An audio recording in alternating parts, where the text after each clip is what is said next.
Hello and welcome back to Cannabis Legalization News, the go-to platform where we dissect and discuss ever-evolving world of cannabis legislation. I don't know how this is going to be controversial. Like, you smoke and drink, why not get the shot? Today's segment is particularly exciting as we delve into Ohio's latest strides towards embracing cannabis legalization. Ohio's legislation for adult-use cannabis marks a watershed moment in the state's legal history. Use of recreational marijuana will become legal in Ohio this Thursday. This is an opportunity for Ohio, if done correctly, to try and stamp out that black market. This legislation isn't just a change, it's a revolution in the making. Let's dissect all the key elements of this groundbreaking bill that was passed by the people, peeling back its layers to understand the full impact. Possession, a new era of freedom. Ohio is setting a new standard in cannabis possession, striking a balance between freedom and responsibility. Imagine being able to carry 2.5 ounces of cannabis flower or 15 grams of concentrate. This is more than just a number, it's a significant step towards embracing personal freedom while maintaining public safety. Home cultivation, a green dream for Ohioans. The proposed law heralds great news for Ohioans with a passion for gardening. Adult users are on the brink of having a legal right to cultivate, grow, and possess up to 6 plants at their primary residence. This isn't just about growing plants, it's about cultivating personal connection with cannabis right in the comfort of your own home. However, regulations are in place to ensure this liberty is exercised responsibly. For households with multiple adults aged 21 and over, the plant count doubles to 12, but with a crucial caveat. The cultivation area must be secure, discreet, and strictly off limits to those under 21. It's about creating a safe and controlled environment for this new freedom. Processing your homegrown cannabis, be it manually or mechanically, that is permissible within specified boundaries. Hydrocarbon extractions, however, are off the table. This law even extends to the gifting of up to 6 plants to another adult user without any financial transaction or public advertisement. Cultivation and processing must happen within the confines of your primary residence. Landlords' rights and regulations. The legislation also respects the rights of landlords. They retain authority to prohibit cannabis cultivation and related activities as long as it's clearly stipulated in the lease agreement. It's a balance of respecting property rights while allowing for personal freedoms. Violations of those home cultivation regulations carry their own set of consequences, with civil penalties enforced by the Division of Cannabis Control. It's crucial to note that exceeding the permissible plant count or flouting transfer rules will result in penalties under Section 3780.99 of the revised code. This isn't just about growing cannabis, it's about growing it responsibly and within a legal framework. Workplace regulations, navigating legalization and employment. The question of cannabis use in the workplace is a complex one, especially in the context of Ohio's legalization efforts. Despite the progressive steps towards legalization, employers retain the right to enforce drug-free workplace policies. This means that even with legalization, if employees' cannabis use conflicts with company policy, employers can take disciplinary actions. It's a delicate balance between individual rights and maintaining a safe and productive work environment.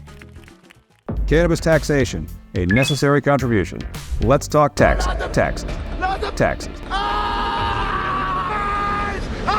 Yes, the word might bring you a groan, but in a world of legalized cannabis, taxes play a crucial role, unless it's THCA hemp. The new law also sets the tax rate at 10%. DeWine wants it raised, but Republican Senator Bill Blessing warns against high tax rates. He wants prices below what people would pay on the black market. Think of this not as a burden, but as your contribution to the collective good. It's all about supporting the system that makes this newfound freedom possible. Local control, a game of cannabis chess. Local control in Ohio's cannabis legislation is nuanced. Municipalities are restricted in certain ways. They can't outright ban home grows or override state-approved measures. However, they do have the power to say no to dispensaries within their jurisdiction.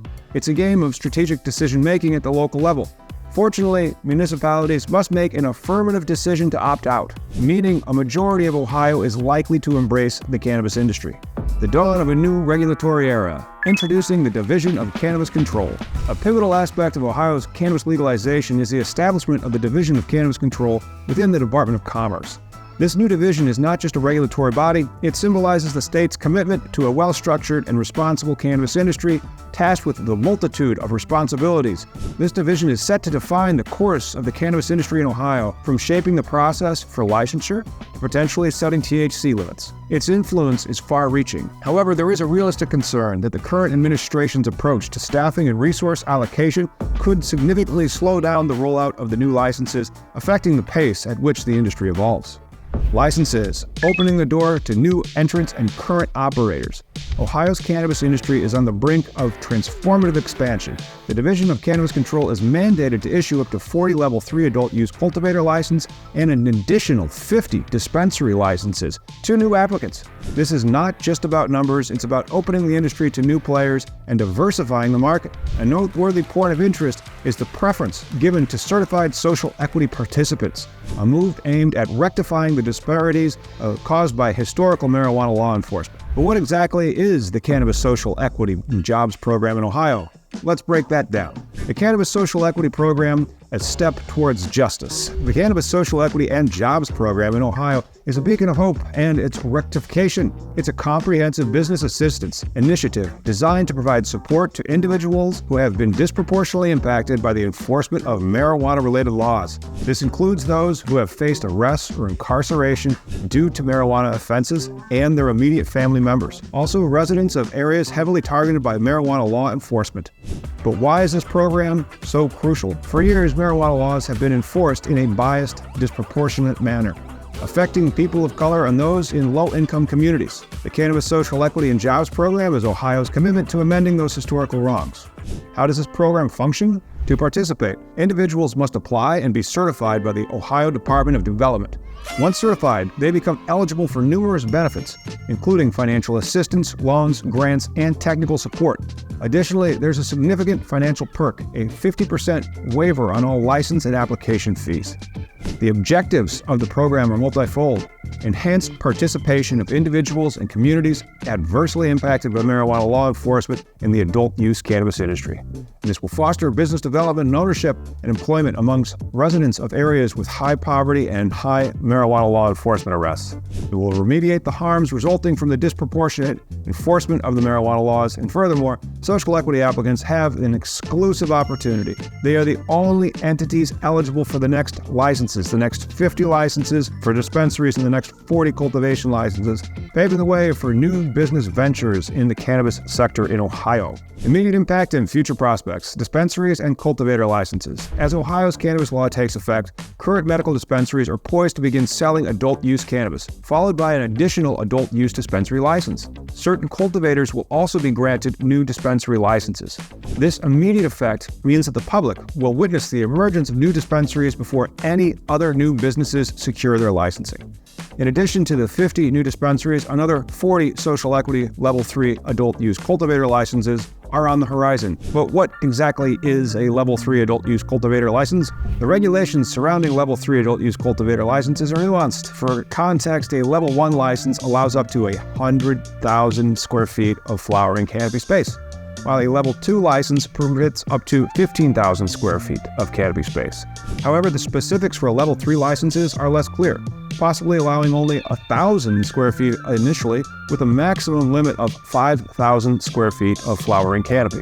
This translates to an approximate output of roughly 3,000 pounds of cannabis annually by that license holder. Background checks and ensuring compliance. Integrity in the industry is very important. Every license holder, whether aspiring or established, is required to go through background checks. These checks are crucial to ensure that their criminal record does not include any disqualifying offenses, ranging from crimes of dishonesty like theft to moral turpitude. However, minor cannabis charges that contribute to an applicant's social equity status are not considered disqualifying. For aspiring entrepreneurs, navigating this landscape involves understanding and adhering to complex sets of regulations, navigating the operational intricacies of adult use cannabis in Ohio. Adult use cannabis operators and testing laboratories in Ohio are stepping into meticulously regulated environments. Per the revised code, section 3780.03, these entities must embrace a comprehensive framework that governs every aspect of their operation. First, they must have quality assurance and compliance. Each entity must establish strict quality assurance protocols. That means that ensuring that each and every product meets the highest standards of safety and efficacy.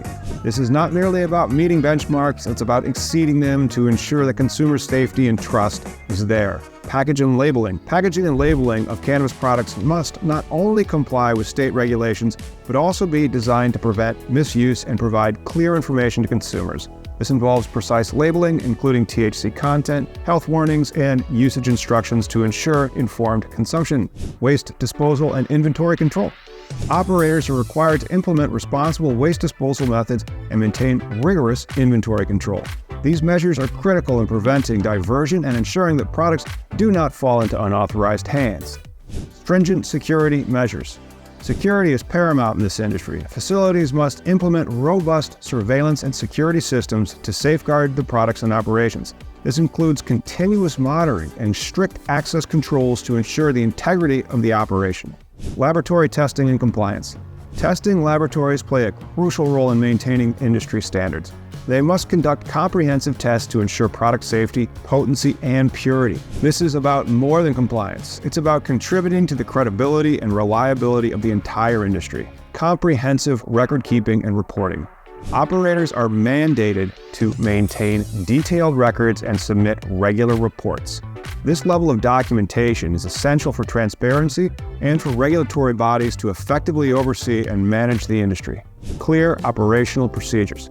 From receiving cannabis products to managing dispensary errors, every process must be clearly defined and strictly followed. Procedures for the destruction and disposal of adult-use cannabis are equally stringent. They must ensure that every step adheres to legal and ethical standards, recall procedures, and transportation regulations. Operators must have effective recall procedures in place and adhere to strict regulations governing the transportation of adult-use cannabis. This ensures the integrity of the product from the cultivation to the consumer. The Division of Cannabis Control holds the authority to introduce additional rules, ensuring that the industry evolves in line with best practices and public safety standards. We hope that this deep dive into Ohio's cannabis legalization has been enlightening. If you have any questions or need clarifications, please don't hesitate to drop them in the comments. For a more in-depth analysis and updates, visit Cannabis Industry Lawyer online. Remember, your likes, subscriptions, and comments not only support our channel, but also play a crucial role in keeping you informed and involved in the cannabis community. Until next time, stay educated, advocate for responsible cannabis use, and be a part of shaping the progressive and responsible cannabis future.